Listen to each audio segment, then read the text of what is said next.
विंध्य से लगातार उठ रही मंत्री पद की मांग को देखते हुए बीजेपी ने विधानसभा अध्यक्ष का पद विंध्य की झोली में डाल तो दिया, लेकिन कुछ ही घंटों बाद यह समाधान अब शिवराज सरकार के लिए सिर दर्द बनता दिख रहा है। विधानसभा अध्यक्ष पद की रेस में गिरीश गौतम ने बाजी मार ली, तो वहीं विधानसभा अध्यक्ष बनने से चूके विधायक केदारनाथ शुक्ल का दर्द छलक उठा।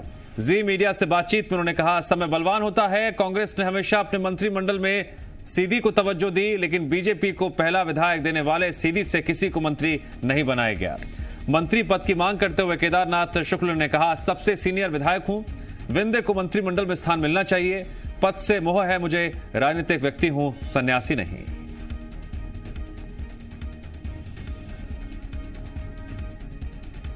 विधायक केदारनाथ शुक्ल का दर्द छलका और जो कुछ उन्होंने कहा उसके मायने अपने आप में बहुत खास हो जाते हैं, खासकर आज के दिन जिस तरह से बीजेपी ने विधानसभा अध्यक्ष का पद विंध्य की झोली में डाला।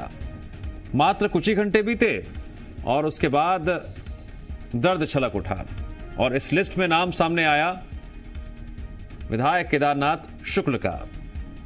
बातचीत के दौरान उन्होंने कहा कि समय बलवान होता है। उन्होंने कांग्रेस का भी जिक्र किया।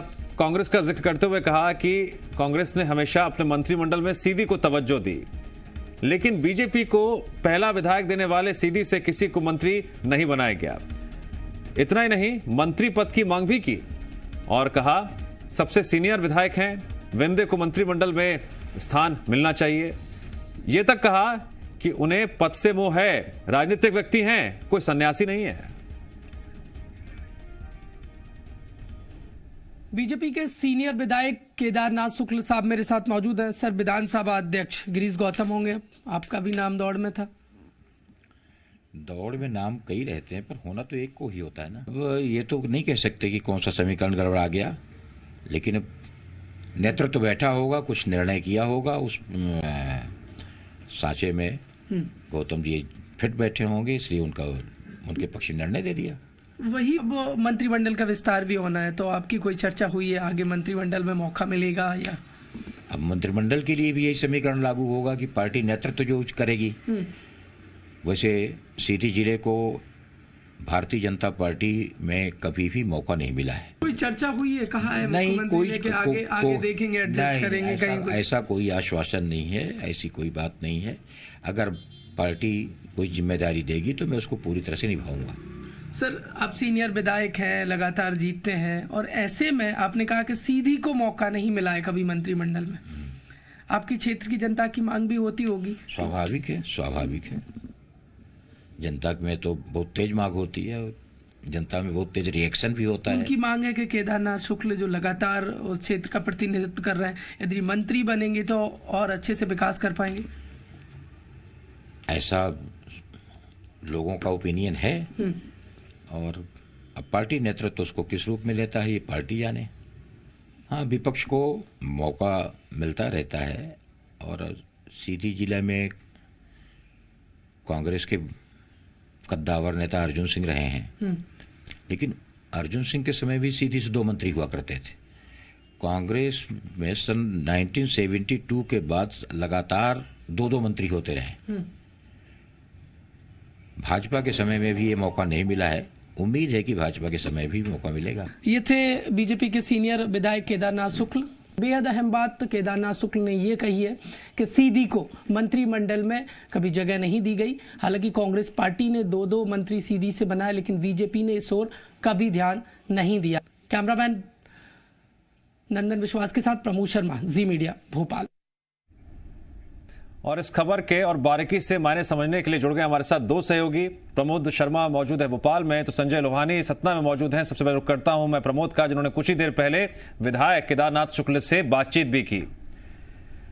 प्रमोद, एक तरफ जितने भी दावेदार थे उन्होंने भोपाल में डेरा डाला हुआ था, जब नाम फाइनल सामने आ गया गिरीश गौतम जी का, उसके बाद अब दर्द छलका और जो कुछ उन्होंने कहा एक संदेश भी दे दिया है यहां पर पार्टी हाईकमान को।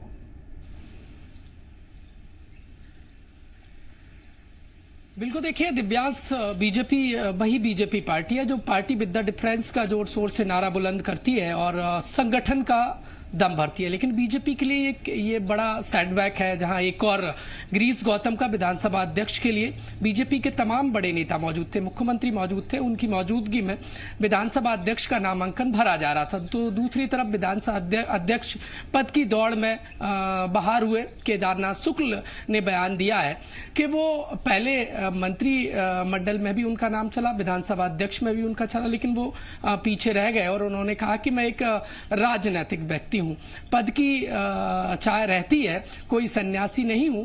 और इस बयान के बाद ये साफ हो गया है कि पार्टी विद द डिफरेंस का नारा बुलंद करने वाली बीजेपी के जो नेता हैं, देखिए उनकी वो डिफरेंस हो गए, उनके बयान हो गए और संगठन के लिए एक ये देखिए बड़ा हम कहें तो या विपक्ष को एक मौका मिल गया है केदारनाथ शुक्ल के बयान के बाद। और बीजेपी जो मजबूत संगठन का नारा देती है कि उनका जो संगठन है वो बेहद मजबूत है। बीजेपी में यदि कोई फैसले लिए जाते हैं तो संगठन एकता में सभी को बांध लेता है, लेकिन केदारनाथ शुक्ल के बयान के बाद ये साफ हो चला है कि बीजेपी में अंदर खाने में सब कुछ ठीक नहीं है। देखिए केदारनाथ शुक्ल सीनियर विधायक हैं और सीधी से आते हैं और बेहद अहम बात उन्होंने ये भी कही है कि बिंदु को मौका नहीं दिया गया मंत्रिमंडल विस्तार में जो देना चाहिए था। इसके साथ साथ एक और अहम बात केदारनाथ शुक्ल ने ये भी कही कि कांग्रेस पार्टी ने हमेशा सीधी और बिंदु को तवज्जो दी है। सीधी से दो विधायक दो मंत्री रहे कांग्रेस सरकार में, लेकिन बीजेपी ने कभी सीधी को मंत्रिमंडल में प्रतिनिधित्व नहीं दिया। देखिए बीजेपी की एक और बेहद अहम याद ये भी केदारनाथ शुक्ल ने दिलाई है कि पहला विधायक बीजेपी को यदि मिला था तो वो सीधी से मिला था। देखिए केदारनाथ शुक्ल के बयान के बाद विपक्ष को मौका मिल गया है और साथ ही साथ बीजेपी के संगठन। जरा संजय लोहानी से चर्चा कर लेते हैं। संजय, जो कुछ कहा केदारनाथ शुक्ल ने, उम्मीद बहुत थी उन्हें, बतौर दावेदार भोपाल में मौजूद थे वो, लेकिन नाम गिरीश गौतम का फाइनल हुआ। अब मंत्रिमंडल में जगह मिलेगी नहीं मिलेगी ये तो खैर आने वाला वक्त बताएगा, लेकिन विंध्य में जिस तरह के अब सियासी हालात देखने को मिल रहे थे, गिरीश गौतम एक बड़े नेता के तौर पर उनका एक नाम हमेशा वहां पर दर्ज रहा है, आगे क्या रणनीति हो सकती है केदारनाथ शुक्ल की? जो बातें आ रही थी पहले ही केदारनाथ दावेदार थे, पहले दावेदार थे,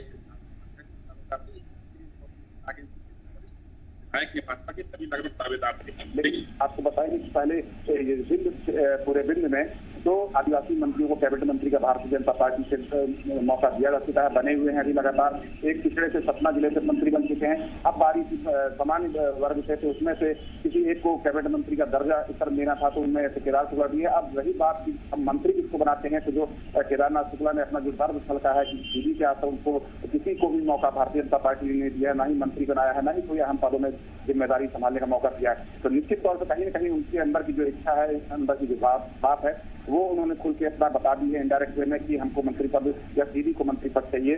तो निश्चित तौर पर कहीं न कहीं अपनी उन्होंने जो अंदर की बातें हैं वो मीडिया के सामने खुलकर कह दी।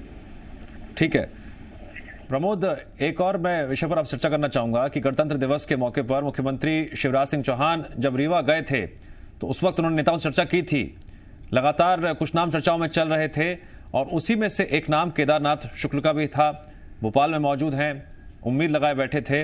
अब जबकि वो कह रहे हैं कि मंत्री पद की लालसा तो है मुझे, लेकिन अब जिस तरह से यहां पर गिरीश गौतम का नाम फाइनल हो गया है अध्यक्ष पद के लिए, तो अब क्या आगे हो सकता है इस मामले को लेकर? क्या वो अब बातचीत करेंगे मुख्यमंत्री शिवराज सिंह चौहान से या उन्होंने संदेश दे दिया है?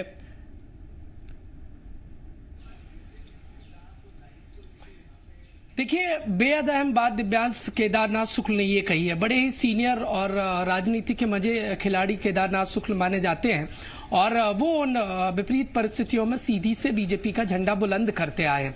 4 बार के विधायक भी हैं और उन्होंने कहा है कि समय बड़ा बलवान है। देखिए उन्होंने एक संदेश दिया है, बीजेपी नेतृत्व की मुश्किलात बढ़ा दी हैं उनके इस बयान ने कि समय बड़ा बलवान होता है। तो आने वाला समय कैसा होगा, क्या बीजेपी के लिए मुश्किलात पैदा करेगा? केदारनाथ शुक्ल के इस बयान के कई मायने दिव्यांश निकाले जा रहे हैं और इंतजार करना होगा। ठीक है, देखिए एक तरफ इंतजार करना होगा। आप दोनों का शुक्रिया जानकारी देने के लिए।